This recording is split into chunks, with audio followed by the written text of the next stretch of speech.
Rajasthan display news channel से। और मेरे साथ है सर्वधर्म संदेश हिंदी मासिक पत्रिका के प्रधान संपादक व राजीव दीक्षित भारत निर्माण ट्रस्ट के संस्थापक व पूर्व प्रधानमंत्री इंद्र कुमार जी गुजराल के सहयोगी डॉक्टर राजू कुमार विद्यार्थी, ये हमारे साथ मौजूद है। तो इनसे हम भारतीय राजनीति के बारे में जानने का प्रयास करते हैं। सर, क्या कारण रहे कि राजनीति में आपके पास अच्छे पद थे लेकिन आप राजनीति को छोड़ के समाज सेवा में आए, इसके बारे में आप बताएं। मैं 2010 में राजीव दीक्षित के विचारों को गंभीरता से सुना, समझा और जाना। उसके बाद मुझे ऐसा लगा कि वर्तमान राजनीतिक व्यवस्था से देश का भला नहीं हो सकता, क्योंकि जो देश में व्यवस्था चल रही है वो अंग्रेजों की बनाई हुई है। और भारत का संविधान जो 1935 के गवर्नमेंट ऑफ इंडिया एक्ट का ही एक दूसरा स्वरूप है, जिसमें कुछ संशोधन किए गए थे। और जल्दीबाजी है के चक्कर में भारत में एक ऐसा संविधान थोप दिया गया है जिसको बाबा साहब भीमराव अम्बेडकर ने कहा कि मेरा बस चले तो मैं इसे जला दूंगा। इसीलिए संविधान की बातें जब राजीव दीक्षित के मुख से मैं सुना तो मुझे आश्चर्य लगा, क्योंकि मैं पॉलिटिकल साइंस में पीएचडी किया था। तो मुझे पीएचडी करने के बाद भी भारतीय संविधान के रहस्य को नहीं जानकारी थी, क्योंकि संविधान में 65% गवर्नमेंट ऑफ इंडिया एक्ट से लिया गया है और 35% ही उसमें संशोधन है। अगर व्यवस्था लूट की हो और आप कहिए कि लूट नहीं होगा, ऐसा कैसे संभव है? भारत में चल रही व्यवस्था अंग्रेजों की बनाई हुई व्यवस्था के तहत चल रही है और उसमें अगर कोई संशोधन न हो तो भारतीयों के हित कैसे संरक्षित हो सकता है?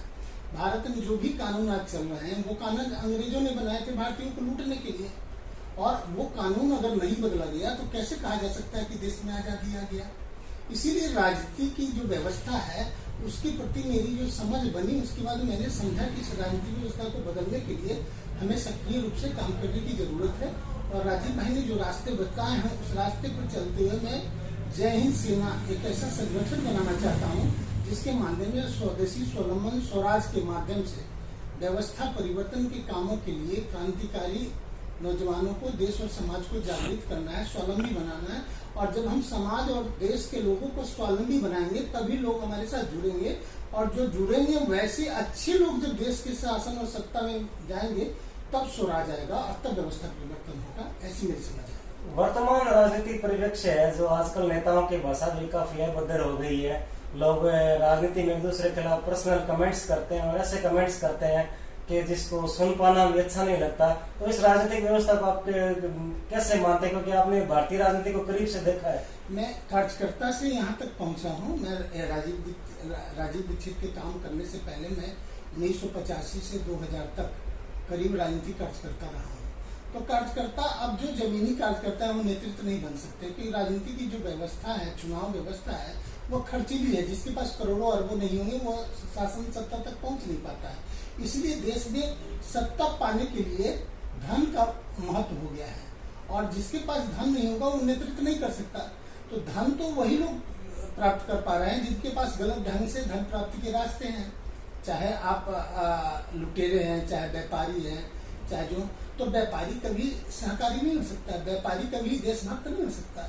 7,86,816 जो शहीद थे उन लोगों ने फकीरी में जिया था, राष्ट्र के लिए जिया था। अब व्यापार करने वाले लोग, व्यवसाय करने वाले, नौकरी पेशा की माध्यम से देश की सेवा करने की मानसिकता राष्ट्रभक्ति का जज्बा नहीं दे सकता। भाषा के बारे में तो नेताओं की भाषा भद्र हो गई, उसके बारे में? नेताओं की भाषा क्यों भद्र होगा? भद्र तो हो नहीं सकता, अभद्र ही रहेगा, क्योंकि जो संस्कार जनित व्यक्ति नहीं गया शासन और सत्ता में तो उसका तो बोलचाल, संस्कार, रहन सहन, उसमें तो इंसानियत का कोई भाव ही नहीं होता है। संस्कार जनित है ही नहीं। जो गलत लोग है वही शासन और सत्ता में जा रहा है। जो व्यवस्था जो है, चुनाव की व्यवस्था है, उस व्यवस्था में जो लोग निकल करके शासन और सत्ता की बागडोर तक पहुंच रहे, उनके पास तो अपने सिवाय देश और समाज के लिए कुछ है ही नहीं। तो जो अपने लिए जीता है वो देश और समाज की भाषा नहीं समझता। मान लीजिए उदाहरण के लिए मोदी देश के लिए सोच रहा है, एक बात करते हैं, उदाहरण मेरी समझ में मोदी देश के लिए समझ रहा है, और देश के लुटेरे 26 दल संगठित होकर उसको मारने के लिए पड़ा है, मार देगा। मान लीजिए मोदी को हटा देगा तो क्या देश का भला हो जाएगा? क्या, मुझे तो नहीं लगता कि ऐसा कुछ होने जा रहा है। तो इसीलिए राजनीति में नहीं है, राजनीतिक तर्क वितर्क में फंसना नहीं चाहते, क्योंकि आप अगर सही बात बोलिएगा तो लोग आप ही को दोषी सिद्ध कर देगा कि ये पक्षधर है किसी का। आपने राजीव दीक्षित फाउंडेशन ट्रस्ट की स्थापना की, तो आप पहली बार कब प्रभावित हुए राजीव दीक्षित के विचार से? कहाँ मिले आप? राजीव दीक्षित के मरने के 4 दिन बाद मुझे एक मित्र थे जो सॉफ्टवेयर इंजीनियर थे गुरुग्राम, उन्होंने उनके आई ओपनिंग लेक्चर सुनाया था, और सुनने के बाद मुझे ऐसा लगा कि ये विचार जो बोला जा रहा है आई ओपनिंग में वही वास्तविक सच है। और उसके बाद मैंने उनके विचारों को खंगालना शुरू किया, तो मैं करीबन 6 महीना तक उनके विचारों को गंभीरता से अध्ययन करने के बाद ये महसूस किया कि मुझे देश के लिए कुछ और ही करना है। इसलिए उसके बाद मैं राजनीतिक गतिविधियों को छोड़ दिया। जब मैं राजनीतिक गतिविधियों को छोड़ा, उस समय जनता दल यूनाइटेड का राष्ट्रीय कार्यालय प्रभारी और राष्ट्रीय संयोजक था मैं प्लानिंग का, लेकिन मुझे नहीं लगा कि उस काम को करना चाहिए, क्योंकि वो काली कोठरी उसमें जो जाएगा उसको कालिख लगना ही है। इसीलिए उसके बाद निकलने के बाद हम देश के लिए जब काम करना शुरू किए, तो मुझे ऐसा नहीं लगा कि देश में जो मानसिकता है 140 करोड़ लोग हैं, तो उनकी सोच भी अपने लोग लालच और स्वार्थ में 140 करोड़ में बट गया। इसलिए देश में संगठन नहीं बन रहा है, जिसके कारण गलत व्यवस्था और गलत लोगों को पद और व्यवस्था से हटाया जा सके। आज सर हर बात पे देश में राजनीति हो रही है। चाहे आप मणिपुर की घटना ले लो, चाहे 4 जो लोगों को जिंदा जलाने की घटना ले लो, तो ये घटना बड़ी निंदनीय भी है और मतलब दुखी करने वाली है। तो उनके बारे में आपका क्या कहना है? देखिए, सबसे बड़ी बात है कि इस देश में षड्यंत्र चल रहा है। अगर कोई आदमी देश की व्यवस्था को सुधारने के लिए आगे आया है, तो जो लोग षड्यंत्रकारी और सत्ताधारी रहे 90 से आजादी से 70 तक 2014 तक, उन लोगों को इस बात का समझ है कि कैसे लोगों को विखंडित करके कैसे शासन करता है और कैसे राजनीति किया जाता है। राजनीति अच्छी सेवा के भाव से राजनीति किया जाए तो वो तो राष्ट्र ही निर्माण करता है। लेकिन व्यवस्था इतना भटक चुकी है, इस देश के लोगों को पेटू, स्वार्थी और असरवादी बना दिया, और व्यवस्था लूट की है। धन से सुविधा खरीदी जा सकती है, सुख नहीं मिल सकता है। लेकिन समाज तो धन के पीछे चला गया। तो जब समाज धन के पीछे चला गया, तो समाज की मानसिकता विखंडित हो गई और समाज अपने लिए जीने लगा। तो वो संगठित स्वरूप नहीं प्राप्त कर रहा है, जिसके कारण गलत लोगों पर अंकुश नहीं लग रहा है। इसलिए राजनीतिक व्यवस्था जनहित विरोधी बन चुका है।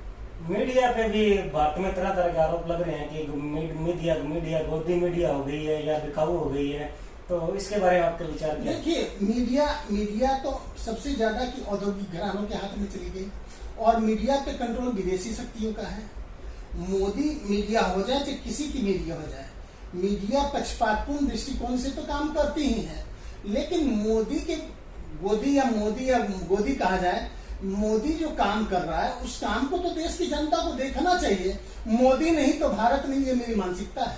अगर आज मोदी को भारत में हटा दिया जाए, तो अगले 15 वर्षों के अंदर भारत में इस्लामिक देश बनने से कोई नहीं रोक सकता है। जिस तरह से प्रोजेक्ट के तहत भारत को पिछले आजादी के 70 वर्षों में मुस्लिम तुष्टीकरण और मतलब कि देश के जनता के भाव को विखंडित करके शासन करने की गतिविधियों को चलाया गया है, उसके कारण देश की जनता पूरी तरह भटक गई है। पढ़े लिखे लोग सबसे ज्यादा अतिवादी आतंकवादी बन चुके हैं।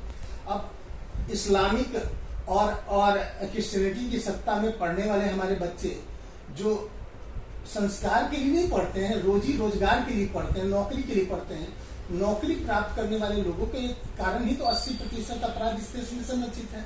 20% आम जीवन में है, लेकिन शासन सत्ता और व्यवस्था और कानून के लचीली व्यवस्था के तहत सबसे ज्यादा अपराध इस देश में संरक्षित है। तो देश में एक सवाल आपसे मेरा हो रहा है, क्योंकि आप प्रधानमंत्री इंद्र कुमार जी गुजराल के पूर्व सलाहकार रहे हैं। जब वो प्रधानमंत्री हुआ करते थे तो उनकी विदेश नीति काफी प्रसिद्ध हुई थी, वो विदेश नीति के कारण जाने जाते थे। इसके बारे में आपका क्या कहना? देखिए, गुजराल साहब से बहुत करीब बेटे की तरह मैं रहा हूँ, उनके बहुत करीब रहा हूँ, और मैं उनसे बहुत कुछ सीखा। जब रसिया टूटा था, उस दिन मैं उनको गया था कि सर ये बताइए कि दुनिया मल्टीपोलर है कि यूनिपोलर है। तो उन्होंने बताया था कि नहीं, दुनिया आज भी मल्टीपोलर है, यूनिपोलर नहीं है।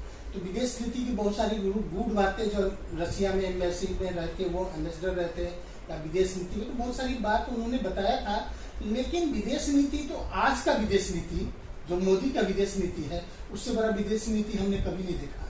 मानवता के दिलों में बास करके अपने देश के हितों की रक्षा करने की जो गतिविधियां हैं, वही सबसे बड़ा डिप्लोमेसी है। डिप्लोमेटिक जो तरीके हमने गुजराल साहब से सीखा, उससे ज्यादा आज जो हमारा देश में चल रहा है, जयशंकर जो है लंबे समय से विदेश सचिव रहे, और उनकी जो नीतियां हैं बहुत सुस्पष्ट है।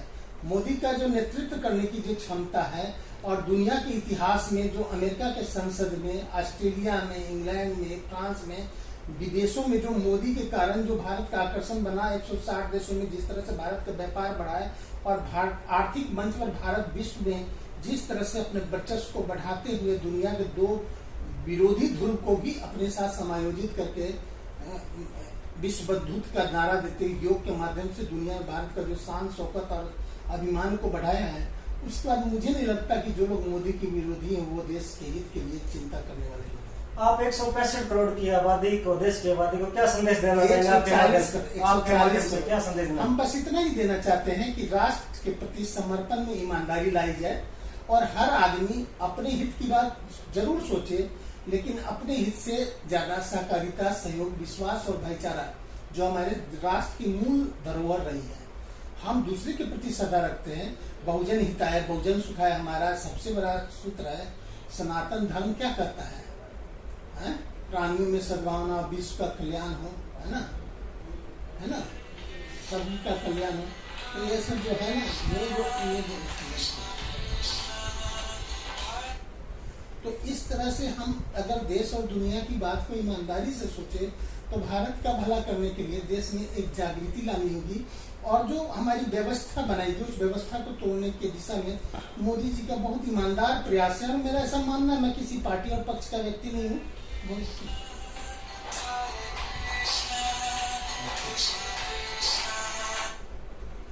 तो इसीलिए हम चाहेंगे कि देश में लोग सही बात के प्रति समर्पित हों और सही रास्ते पर चलें, अपने हित और राष्ट्र हित से आगे किसी पार्टी पक्ष में जाकर कोई भी विचार करने की जरूरत नहीं है। ये है राजू कुमार जी, विद्यार्थी, प्रधानमंत्री इंद्र कुमार जी गुजराल के पूर्व सलाहकार, जो हमें भारतीय राजनीति के बारे में बता रहे थे, क्योंकि इन्होंने राजनीति को करीब से देखा है।